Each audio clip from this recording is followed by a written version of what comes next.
Hello friends, data structure सीखने की series में आज हम लोग देखने वाले हैं एल्गोरिदम।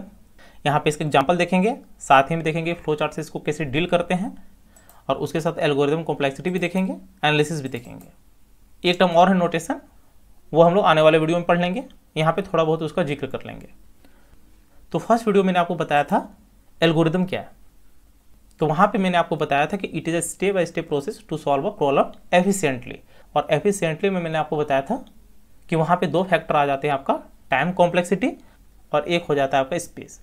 तो स्पेस में बेसिकली हम लोग लेते हैं मेमोरी। तो जनरल टर्म में यहाँ पे हम लोग बोलते हैं कि it is a way of writing text, flow chart, diagram in order to solve a particular problem. तो यहाँ पे हम लोग स्टेप बाय स्टेप में टेक्स्ट फॉर्म में चीज़ें लिखते हैं। यहीं पे हम लोग चार्ट्स वगैरह का भी यूज कर लेते हैं। फॉर एग्जाम्पल सपोज हमें करना है सम ऑफ टू नंबर्स, तो इसका एल्गोरिदम क्या होगा। मैंने आपको बताया था कि एल्गोरिदम हम लोग लिखते हैं ताकि इसको कोई भी ह्यूमन अंडरस्टैंड कर पाए। कोई भी ह्यूमन मतलब कोई भी प्रोग्रामर, और उस एल्गोरिदम से रिलेटेड वो प्रोग्राम लिख पाए। और मैंने आपको ये भी बताया था कि कहीं कहीं पे आपको मिलेगा कि एल्गोरिदम को उन्होंने प्रोग्राम से ही डील कर दिया। उसने बोल दिया कि algorithm is nothing but set of instructions to run a program. तो वहाँ पे आपको कंफ्यूज नहीं होना है। तो यहाँ पे सम ऑफ टू नंबर्स के लिए जो एल्गोरिदम बनेंगे उसके भी पॉसिबिलिटी होंगे। एक एल्गोरिदम को आप अलग अलग तरीके से बना सकते हो। तो यहाँ पे एल्गोरिदम लिखने के लिए हम लोग क्या कर सकते हैं, दो नंबर का सम करवाना है, मतलब हमें दो वेरिएबल की रिक्वायरमेंट है जिसपे इसको स्टोर करवाना है। उसके लिए थर्ड वेरिएबल की जरूरत पड़ेगी। तो यहाँ पे हमने बोल दिया declare three variables step one में। सेकंड में बोल दिया टेक यूजर इनपुट, क्योंकि जब हम लोग डिक्लेयर करेंगे वेरिएबल को तो वेरिएबल को डेटा भी चाहिए, तो वो हम लोग यूजर के द्वारा इनपुट करवा लेंगे। उसके बाद यहाँ पे बोल सकते हो थर्ड स्टेप में सम दी वैल्यू, उसको सम करवाना है।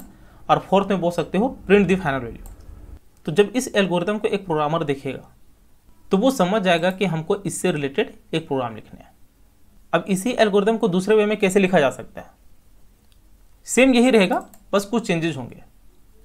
यहाँ पे हमने लिख लिया डिक्लेयर थ्री वेरिएबल्स, और यहाँ पे नेम भी दे दिया ABC और क्लैरिफाई करने के लिए। फिर यहाँ पे बोल दिया टेक यूजर इनपुट AB, स्पष्ट कर दिया कि यहाँ पे हमें दो इनपुट लेने हैं, यहाँ पे स्पष्ट नहीं हो रहा था। फिर यहाँ पे हमने बोल दिया sum the values C equals to A+B। एक वेरिएबल C में हमने दोनों को सम करवा दिया, और यहाँ पे बोल दिया हमने प्रिंट फाइनल वैल्यू जो है हमारा C। तो ये भी एक तरीका हो गया एल्गोरिदम लिखने का। तो ऐसे अलग अलग तरीके हो सकते हैं, और ये स्टेप्स भी इंक्रीज हो सकते हैं, लेकिन हमारा एल्गोरिदम ऐसा होना चाहिए जो वो कुछ चीज़ों को फुलफिल करे। तो उस पॉइंट में भी हम लोग आएंगे। एक टर्म और है सूडो कोड। कहीं कहीं पे आपको मिलेगा algorithm is nothing but kind of pseudo code to run a program. तो सूडो कोड में आप क्या बोल सकते हो कि ए काइंड ऑफ कोड जो कि काइंड ऑफ फॉल्स कोड होगा। सूडो मतलब फॉल्स, वो एक्चुअल कोड नहीं होगा लेकिन कोड जैसा दिखेगा, और वो एक काइंड ऑफ प्रोग्राम को प्रेजेंट कर रहा होगा। फॉर एग्जाम्पल यहाँ पे आप देख सकते हो बोल रहा है बिगिन नंबर ABC, मतलब यहाँ पे वेरिएबल को डिक्लेयर करना है। इनपुट AB, मतलब यूजर के द्वारा इनपुट करवा लेना है। C इक्वल्स टू A+B, यहाँ पे आउटपुट में C ले लेना है, और यहाँ पे स्टॉप कर देना है।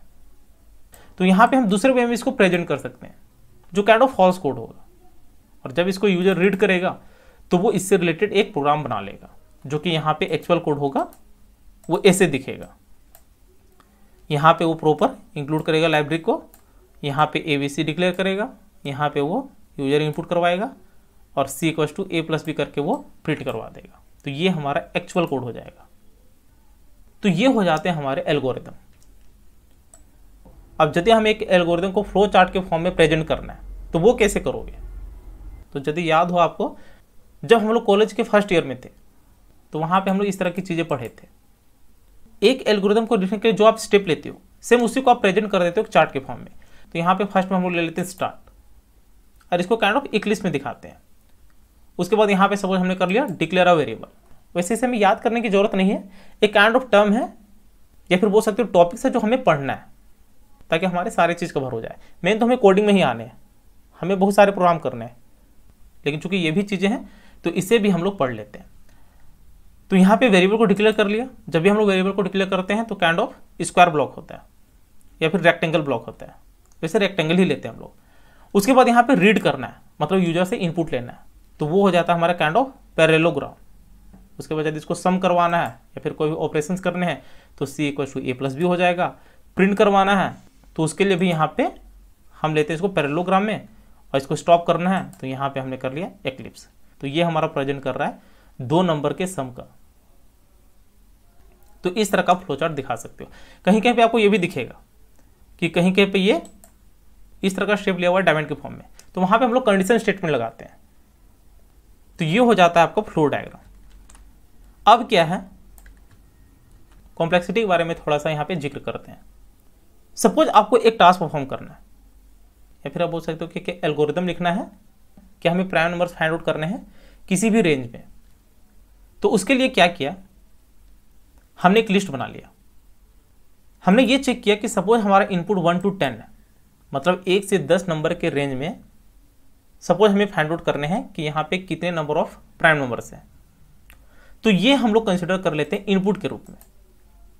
तो जब ये हमारा इनपुट हुआ तो इसमें हम लोग एनालिसिस कर रहे हैं अपने एजम्पशन के लिए कि जब कंपाइलर इसको रीड करेगा और इसको कंपाइल एंड एग्जीक्यूट करेगा तो हो सकता है वो 2 मिलीसेकंड का टाइम ले, और जो मेमोरी कंजम्पशन होगा वो हो सकता है हमारा 40 बाइट का मेमोरी कंज्यूम हो रहा हो। तो ये इस वे में भी ले रहे हैं क्योंकि यहाँ पे 1 to 10 है, मतलब एक हमारा इंटीजर है वो हमारी 4 बाइट की मेमोरी कंज्यूम करेगा। तो यहाँ पे 10 × 4 40 बाइट्स हो जाएंगे। तो ऐसे हमने काइंड ऑफ एज्यूम किया हुआ। सपोज हमारा रेंज बढ़ जाता है 1 to 20 हो जाता है, तो यहाँ पे टाइम भी बढ़ जाएगा, 4 हो गया, यहाँ पे मेमोरी हो गया 80। फिर यहाँ पे जब हम इंक्रीज करेंगे 1 से 50 तो उस केस में भी ये इंक्रीज हो जाएगा। 1 से 100 किया तो उस केस में भी इंक्रीज हो रहा है।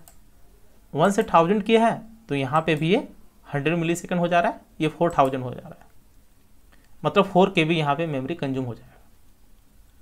तो यहाँ पे क्या हो रहा है, जैसे जैसे हमारा इनपुट इंक्रीज कर रहा है टाइम एंड मेमोरी यहाँ पे हमारा कंज्यूम ज़्यादा हो रहा है। तो जो एल्गोरिदम हम लोग बनाएंगे उसमें हम लोग टाइम एंड मेमोरी को ध्यान में रखते हुए बनाएंगे, क्योंकि हो सकता है कोई ऐसा प्रोग्राम हो जहाँ पे हमें सिर्फ 2 वेरिएबल की ज़रूरत हो और वहाँ पे हमने 10 वेरिएबल्स डिक्लेयर कर दिए। तो जब प्रोग्राम रन करेगा तो मेमोरी तो उसको मिलेगी ही, क्योंकि वो कंपाइल टाइम में डिसाइड हो जाता है।